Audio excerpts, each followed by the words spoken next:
চলুন দর্শক ফিরে যাই আমাদের আজকের অতিথি অভিনেতা রিজওয়ান পারভেজের কাছে। আবারও ফিরে এলাম আপনার কাছে। শুরুতেই যেই প্রসঙ্গটিতে আসতে চাই সেটি হচ্ছে সালজার রহমানের পরিচালনায় ওয়েব সিরিজ কালপুরুষ। সেটিতে আপনি পুলিশ চরিত্রে অভিনয় করেছেন, চরিত্রটির নাম শফিক। সেই চরিত্রটির মধ্য দিয়ে আপনি বিশিষ্টজন এবং দর্শক শ্রোতার কাছে ব্যাপকভাবে জনপ্রিয়তা পেয়েছেন। একটু সেই প্রসঙ্গে আসতে চাই, কিভাবে সুযোগটা আসলো কাজের? হঠাৎ করেই একদিন আমাদের এটার কাস্টিং ডিরেক্টর ছিল তানিয়া রহমান আমাকে ফোন করে বললেন যে আমরা ফিল্ম সিন্ডিকেটের হয়ে এরকম একটা সিরিজ করতে যাচ্ছি এবং এরকম একটা চরিত্র আছে, সেই চরিত্রের জন্য আমরা আপনাকে ভাবছি, সো আপনি যদি একটু অফিসে আসেন বা একটু অডিশন দেন। তো আমি অডিশনে গেলাম, যথারীতি অডিশন দিলাম। পরবর্তীতে তারা হয়তো আমার অডিশন দেখে মনে করেছে এই চরিত্রটির জন্য আমি হয়তো পারফেক্ট। তারপর তারা ফোন দিয়ে জানালেন যে আপনি এই চরিত্রের জন্য আপনাকে আমরা ভাবছি বা সিলেক্ট করেছি, আপনি একটু অফিসে আসেন। এর আগে কি কখনো মঞ্চে বা অন্য যে কোনো মাধ্যমে পুলিশ হিসেবে কি অভিনয় করা হয়েছিল? হ্যাঁ, ইনফ্যাক্ট মঞ্চে আমার মানে অনেক দর্শকপ্রিয় একটা নাটক রাড়াঙে আগে যেটা চঞ্চল চৌধুরী মানে আমাদের চঞ্চল দা একটা পুলিশ চরিত্রে অভিনয় করতেন। তো দাদা বিভিন্ন ব্যস্ততার কারণে বিভিন্ন অনেক সময় লাস্ট কয়েক বছর শোটা কন্টিনিউ করতে পারে না। তো দাদা যখন করতে পারে না, দাদার সাবস্টিটিউট হিসেবে ওই ক্যারেক্টারটা আমি করি। তো ওটা একটা মজার চরিত্র ছিল, ফানি চরিত্র পুলিশের। অর্থাৎ চঞ্চলদার করা একটি চরিত্র আপনি অনেক আগে থেকেই সেখানে আপনি রিপ্লেসমেন্ট হিসেবে করতেন মাঝে মধ্যে, কিন্তু পরবর্তীতে যখন এই ওয়েব সিরিজের মধ্য দিয়ে দুজন একসাথে স্ক্রিন শেয়ার করলেন এবং নিঃসন্দেহে ওনার মতো একজন অভিনেতার সাথে কাজ করা, সেটা তো একটা অন্যরকম অভিজ্ঞতা অবশ্যই। আরো অনেক গুণী অভিনেতারাও ছিলেন সেখানে, সেই সম্পর্কে যদি একটু জানতে চাই। আসলে দাদার সাথে কাজ করার অভিজ্ঞতা আমার এর আগেই ছিল, অনেক টেলিভিশন নাটকে কাজ করেছি বা থিয়েটারে হয়তো একসাথে অভিনয় করা হয়নি, কিন্তু বিভিন্ন অনুষ্ঠানের রিহার্সেলে দেখা হয়েছে। তো দাদার সাথে আমার ওই সম্পর্কটা অনেক আগে থেকেই ভালো ছিল। আচ্ছা, আর দাদার সাথে কাজ করতে খুব বেশি বেগ পেতে হয় না, কারণ উনি এত ভালো অভিনেতা এবং কো অ্যাক্টর হিসেবে এত বেশি হেল্পফুল, সাপোর্ট। মানে কোনো নতুন অভিনেতাকে কখনোই মানে অভিনয় নিয়ে খুব বেশি চিন্তা করতে হয় না। কাজ আমি বিশ্বাস করি যে অ্যাক্টর হিসেবে আপনার কো অ্যাক্টর যত ভালো মানের হবে, আপনার অভিনয়টা আরও তত বেশি ভালো হবে, কারণ অ্যাক্টিং তো রিঅ্যাক্টিং। সো আমার কো অ্যাক্টর যেভাবে অ্যাকশনটা দেবে, আমার রিয়াকশনটা দিতে আরও বেশি সহজ হবে। সুতরাং ভালো অভিনেতাদের সাথে কাজ করার আনন্দ এবং আমি বলবো যে মানে এটা সৌভাগ্য, ভালো অভিনেতাদের সাথে কাজ করার ফলটা সবসময় ভালো হয়। আর অন্যান্য অ্যাক্টরদের মধ্যে বলতে গেলে নাইম ভাই ছিলেন, তানজিকা আপু ছিলেন, জয়ন্ত চট্টোপাধ্যায় ছিলেন। তো আমার ম্যাক্সিমাম সিনগুলোই ছিল নাইম ভাইয়ের সাথে। তো নাইম ভাইয়ের সাথে প্রথম আমার কাজ, এবং নাইম ভাইয়ের সাথে কাজ করতে গিয়ে আমার মনে হয়েছে যে এত বেশি হাস্যোজ্জ্বল এবং এত বেশি মানে মিশুক মানুষ খুব কমই দেখেছি। কাজ নাইম ভাইয়ের সাথে প্রথম দিনই পরিচয়ে মনে হয়েছে যে উনি আমার অনেক দিনের চেনা। আমরা বলি না যে শিল্পীরা যত বেশি মানে যত বেশি বড় শিল্পী হন, বড় মাপের, তারা তত বেশি বিনয়ী হন এবং তত বেশি আসলে অন্যদেরকে আপন করে নেয়ার একটা অসামান্য গুণ তাদের মধ্যে থাকে। যদি জানতে চাই যে শুটিং এর সময়কার কোনো বিশেষ মুহূর্ত এই মুহূর্তে মনে পড়ছে কিনা আমাদের দর্শকদের সাথে, যেটা শেয়ার করা যায়? শুটিং এর সময় অনেক মজার মুহূর্ত ছিল, অনেক ভালো লাগা খারাপ লাগার মুহূর্ত ছিল। খারাপ লাগে ইন এসেন্স কষ্টের মুহূর্তও ছিল। যেমন নাইম ভাইয়ের আমার মনে আছে এখনো, এর আগে আমি একটা ইন্টারভিউতে বলেছিলাম যে নাইম ভাই একবার গাড়ির ভেতরে হাঁচি দিতে গিয়ে মানে এত বেশি সে মোটা হয়েছিল এই চরিত্রটার জন্য। আমরা জানি যে উনি অনেক ওজন বাড়িয়েছিলেন 35 কিলো। সো এই জন্য পেটে একবার টান খেয়েছিলেন এবং কান্নাই করে ফেলেছিলেন। তো ওইটা দেখে আমার খারাপ লেগেছিল, তার এই ডেডিকেশন দেখে খারাপ লেগেছিল এই অর্থে যে একজন অভিনেতা এত বেশি ডেডিকেশন দিচ্ছে, এটা দেখে যেমন ইন্সপায়ার হয়েছিলাম, তেমনি তার কষ্টটা দেখে খারাপও লেগেছিল। আর মজার একটা ব্যাপার হচ্ছে যে আমি যখন পুলিশের চরিত্রটা করছিলাম ধানমন্ডি লেকে, আমার মনে আছে যখন শুটিং করছিলাম ইউনিফর্ম পরেছিলাম, তো আশেপাশে যারা হাঁটাহাঁটি করছিল বা পথচারী ছিল, তারা মানে কেউ আসলে বুঝতে পারছিল না যে আমি অভিনয় করছি। একজন পুলিশ হিসেবে তারা আসলে বিবেচনা করছিল, চেষ্টা করছিলাম ওইভাবে। আর সব মিলিয়ে আমার গেটআপ বলেন, পোশাক বলেন, চুল কাটা দিয়ে সব মিলিয়েই হয়তো তারা ধারণাই করছিল আমি হয়তো রিয়েল পুলিশ। তো এই জিনিসগুলো মজার ছিল। পুলিশ হওয়ার জন্য কি কোনো পুলিশকে অনুসরণ করতে হয়েছিল? এই চরিত্রটা করার জন্য যেভাবে রাইটার লিখেছেন তার সেই জার্নির সাথে আমি যাওয়ার চেষ্টা করেছি। সেই ক্ষেত্রে পুলিশের কিছু কিছু জিনিস তো ফলো করতেই হয়, বাট আমি বেসিক্যালি ফিল করি যে শিল্প সেটাই যেটা আপনার বাস্তবের সাথে হয়তো আপনার মানে পুরোপুরি হুবহু মিল না থেকে শিল্পীকে আলাদাভাবে একটা শেড দিতে হয়। সেটা হচ্ছে আমরা যেটা সচরাচর দেখছি, সবসময় একটা জিনিসকে দেখছি, সেটাই যদি আমি রিপ্রেজেন্ট করি স্ক্রিনে, মানুষ আসলে সেটা দেখে মজা পাবে না। রাইট। তো আপনার শিল্পটা তখনই হয়ে ওঠে যখন আপনি বাস্তবতার বাইরে গিয়েও একটু অন্য মাত্রা যোগ করার চেষ্টা করেন। এটা আমার ব্যক্তিগত অভিমত।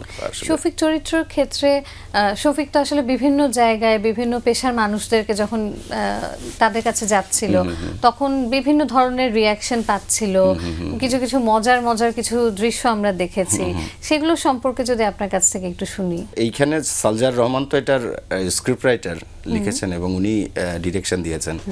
তো স্ক্রিপ্টে লেখার সময় বা আমরা যখন রিহার্সাল করেছি, আমরা যখন শুটিং করেছি, তখন সালজার ভাই আমাদেরকে সেই স্পেসটা দিয়েছিলেন যে আপনারা চাইলেই এটাকে ইমপ্রোভাইজ করতে পারেন বা সিনটা আরও ইমপ্রোভাইজ অর্থ কি ইমপ্রুভ করা একটা সিনকে। আমি অকারণে একটা কথা বলে দিলাম, মানে সেটা অসামঞ্জস্য দৃশ্যের সাথে যাচ্ছে না, সো এটাকে তো ইমপ্রোভাইজ বলে না। তো সালজার ভাই আমাদেরকে ওই স্পেসটা দিয়েছিলেন যে দৃশ্যের স্বার্থে দৃশ্যটাকে আরও ভালো করার জন্য চাইলে আপনারা কিছু কিছু সংলাপ ইমপ্রোভাইজ করতে পারেন। কতদিন ধরে শুটিংটা হয়েছিল? শুটিং হয়েছিল 13 দিন, পরে প্যাচওয়ার্ক করেছি 2 দিন, অ্যারাউন্ড 15 ডেজ, 15 দিন মতো। মোটামুটি ঢাকার মধ্যেই বা ঢাকার আশেপাশেই শুটিং এর কাজ হয়েছে? হ্যাঁ, ঢাকার মধ্যে বলতে ধানমন্ডি লেকে হয়েছে, পুরান ঢাকায় হয়েছে, বনানীতে হয়েছে, গুলশানে হয়েছে, এফডিসিতে আমরা জসিম ফ্লোরে করেছি। এই চরিত্রটি করার আগে কি ভেবেছিলেন যে এটা দিয়ে এতটা প্রশংসিত হবেন? কোনো চরিত্রই করার আগে আসলে এরকম ভাবি না যে কখনো এইটা নিয়ে এত বেশি প্রশংসিত হব, ভাবা যায় না আসলে, বা এটা দিয়ে আসলে আমার ফিডব্যাকটা কি আসবে। বাট প্রত্যেকটি চরিত্র করার সময়ই মাথার মধ্যে থাকে যেন আমি আমার বেস্টটুকু দিতে পারি, এবং যেই কারণে আমার উপর এই দায়িত্বটা আসলে অর্পিত হয়েছে সেটা হচ্ছে যে আমাদের প্রধান এবং মুখ্য আসলে টার্গেট তো দর্শক যেন চরিত্রটাকে পছন্দ করে, তারা যেন এই চরিত্রটাকে ভালোবাসে এবং গল্পের স্বার্থে গল্পটাকে দর্শকের কাছে বোধগম্য করার জন্য চরিত্রটা যা যা করণীয় সেইভাবে এফোর্ট দেওয়ার চেষ্টা করি। পরবর্তীতে দর্শক যদি এটাকে পছন্দ করে ফেলে দেন অবশ্যই এটা ভালো লাগার ব্যাপার। এইটা তো ওয়েব সিরিজ গেল, খুব সাম্প্রতিক কাজ। এর আগে আপনার ওয়েব সিরিজ বা ওটিটি প্ল্যাটফর্মে আপনার ওয়েব সিরিজে অভিষেক হয়েছিল অনম বিশ্বাসের ভাইরাসের মধ্য দিয়ে। সেটির সম্পর্কে যদি ছোট্ট করে শুনি আপনার কাছ থেকে। অনমদার সাথে তো আসলে ভাইরাস করার আগে অনমদার সাথে আমার একটা সিনেমায় কাজ হয়েছে, সেটা হচ্ছে ফুটবল 71।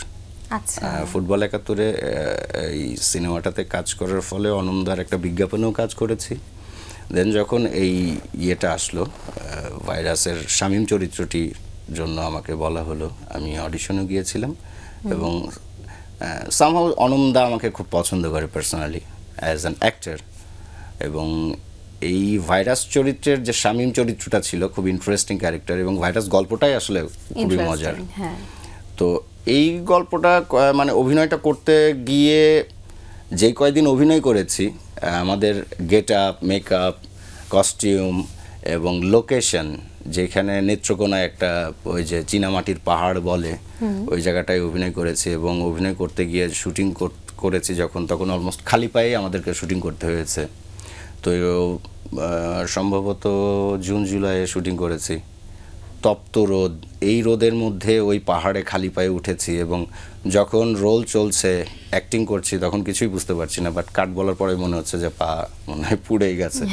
সো অভিজ্ঞতা খুবই ভালো ছিল এবং গল্পটাতে কাজ করে আমি খুবই আনন্দ পেয়েছি। বর্তমানে তো আরো বেশ কিছু কাজ হাতে রয়েছে বা কাজ করা হয়েছে, হয়তো সামনে রিলিজের অপেক্ষায় আছে। এর পাশাপাশি আমরা দেখছি যে আপনি টিভিসি, ওবিসি ব্যস্ততার মধ্য দিয়ে সময়টা আসলে কাটাচ্ছেন। এই ব্যস্ততাগুলো সম্পর্কে একটু জানতে চাই। অ্যাক্টরদের ব্যস্ততা আসলে কিরকম, আমি মনে করি যে যেদিন শুটিং থাকছে বা কাজ কাজ থাকছে সেদিন যতটা ব্যস্ততা না থাকে, শুটিং যেদিন থাকছে না সেই সময়টাই আরও ব্যস্ততা বেশি থাকে, কারণ তখন চরিত্র নিয়ে অনেক বেশি ভাবতে হয়, বিভিন্ন চরিত্র অবজার্ভ করতে হয়, অনেক কিছু দেখতে হয়, পড়তে হয়। তো ব্যস্ততা, কাজের মধ্যে যে ব্যস্ততা যাচ্ছে এটা অনেক ভালো, অনেক ভালো কাজ। আমি কাজ শুরু করেছি লাস্ট 2 ইয়ার্স মতো। তো লাস্ট 2 ইয়ার্সে মানে রেগুলার প্রফেশনালি কাজ শুরু করেছি, বাট লাস্ট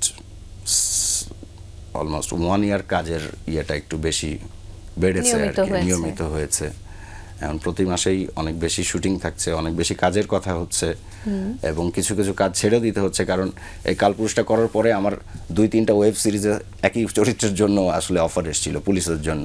তো আমি চেয়েছিলাম যে আসলে এই জিনিসটা রিপিট না করি, কাজ আমাদের একটা টিপিক্যাল ধারণা আছে একই চরিত্রতে আমরা ওই অভিনেতাকে আসলে বারবারই দেখতে চাই। কেউ যদি একটা চরিত্রে ভালো করে ফেলে, হয়তো আরেকজন মনে করে ওকে ওই চরিত্রেই দিই, যেহেতু দর্শক এটাকে অ্যাকসেপ্ট করেছে। কিন্তু একটা জিনিস হচ্ছে আসলে একই জিনিসের রিপিটেশন একজন অভিনেতাকে আসলে এটা আটকে দেয়। আমি মনে করি একজন অভিনেতার রিপিট ক্যারেক্টার, রিপিট চরিত্র না করে নিজেকে ভেঙে যে একটু নতুন ভাবে দেখানো, দর্শকের কাছে উপস্থাপন করা, সেই বিষয়টা একটু সীমাবদ্ধ হয়েছে। ডেফিনেটলি কাজ করছি, ব্যস্ত, এখন বেশ ভালো লাগছে। ব্যস্ত থাকতে সবারই ভালো লাগে, আমার মনে হয় প্রত্যেকটা মানুষেরই ব্যস্ত থাকা উচিত। সামনের দিনগুলোতে যদি এমন কোনো চরিত্রের কথা জানতে চাই, যে চরিত্রটিতে কাজ করার ইচ্ছে রয়েছে? এরকম কোনো নির্দিষ্ট স্বপ্নের চরিত্র আমার নেই। আমার যে কোনো চরিত্রে কাজ করতে পারলেই, মানে যদি ক্যারেক্টারটা ইন্টারেস্টিং হয়, যদি এমন হয় যে এই চরিত্রটা মানুষ আগে দেখেনি কখনো, এবং যে কাজটি করতে আমি নিজের সাথে নিজেকে চ্যালেঞ্জ করতে পারবো, বা নিজেকে ওই চরিত্রের সাথে মানিয়ে নিতে পারবো, আমি মনে করি প্রত্যেকটি চরিত্রই ইন্টারেস্টিং। মানে পৃথিবীতে যতগুলো মানুষ আছে প্রত্যেকের আলাদা আলাদা চরিত্র, তো প্রত্যেকটি চরিত্রে আসলে প্রত্যেকের আলাদা আলাদা কিছু ইন্টারেস্টিং দিক আছে। তো এক একটি চরিত্র যদি ইন্টারেস্টিং দিকগুলো আপনি পিক করতে পারেন এবং দর্শকের কাছে প্রপারলি সার্ভ করতে পারেন, তাহলে প্রত্যেকটি চরিত্রই আসলে ইন্টারেস্টিং। আপনি ইতোমধ্যে চলচ্চিত্রে তো কাজ করেছেন, সামনের দিনগুলোতে চলচ্চিত্র নিয়ে কি ভাবছেন? ভাবনার তেমন বিশেষ কিছু নেই, কারণ আমি বেশ কিছু ভালো কাজ এর মধ্যে করেছি। ভালো কাজ করেছি বলতে আফজাল স্যারের একটা সিনেমায় কাজ করেছি, সেটা মানিক বন্দ্যোপাধ্যায়ের মানিকের লাল কাঁকড়ার নামক একটি সিনেমায় মানিক বন্দ্যোপাধ্যায়ের চরিত্রটি পোট্রে করার চেষ্টা করেছি। আচ্ছা আচ্ছা। অলম বিশ্বাসের ফুটবল ৭১ করলাম। আকরাম খানের হচ্ছে নকশি কাঁথার জমিন। তো এই প্রত্যেকটি গল্প এত ভালো, এবং আমি খুব ফরচুনেট, আমি মনে করি খুব ভালো ভালো কাজের সাথে সম্পৃক্ত হতে পেরেছি, এবং খুব ভালো ভালো কাজ আমার কাছে এসেছে। তো এই ধরনের ভালো কিছু কাজ, ভালো গল্প, ভালো ডিরেক্টরের সাথে কাজ করতে পারলেই নিজেকে শিল্পী হিসাবে, অভিনেতা হিসাবে আসলে ধন্য মনে করব, এবং সেটাই আসলে আমার কাছে বড় সার্থকতা মনে হবে। আসলে দর্শকদের উদ্দেশ্যে কি বলতে চান? আমাদের দেশে এখন অনেক ভালো কাজ হচ্ছে, অনেক ভালো নির্মাতা, অনেক ভালো অভিনেতা, অনেক ভালো গল্প। সুতরাং আমি চাই যে আপনারা আমাদের দেশের কন্টেন্ট দেখেন, আমাদের ভুল ত্রুটি এগুলো ধরিয়ে দেন, আমরাও আসলে আপনাদেরকে ভালো কাজ উপহার দিতে পারি। নিশ্চয়ই দর্শকদের ভালোবাসা সবসময় আপনার সাথে থাকুক, সেই প্রত্যাশা থাকবে। আর সামনের দিনগুলোর জন্য অনেক অনেক শুভকামনা। Thank you so much. আর বাংলা ভিশনকে ধন্যবাদ আমাকে এই অনুষ্ঠানে আমন্ত্রণ জানানোর জন্য। দর্শক, এতক্ষণ কথা হচ্ছিল অতিথির সঙ্গে, এবার সময় হলো বিদায় নেবার। আমাদের অনুষ্ঠান সম্পর্কে আপনাদের যে কোনো মতামত ও পরামর্শ জানাতে লিখুন এই ঠিকানায়। প্রযোজক দিন প্রতিদিন, Bangla vision, Noor tower, 110 Biruttom CR Dutta road, Dhaka 1205। Phone 96320304। আমাদের ইমেইল অ্যাড্রেস dinprotidin@banglavision.tv। ইংরেজ লেখক H.G. ওয়েলসের একটি উক্তি বলে বিদায় নেব আজ। তিনি বলেছেন, প্রকৃতির নিয়ম হচ্ছে হয় খাপ খাওয়াতে হবে, নইলে হারিয়ে যেতে হবে। প্রিয় দর্শক, সবাই ভালো থাকুন, সুস্থ ও সুন্দর থাকুন। আজ সারাদিন সবার জন্য শুভ ও কল্যাণময় হোক।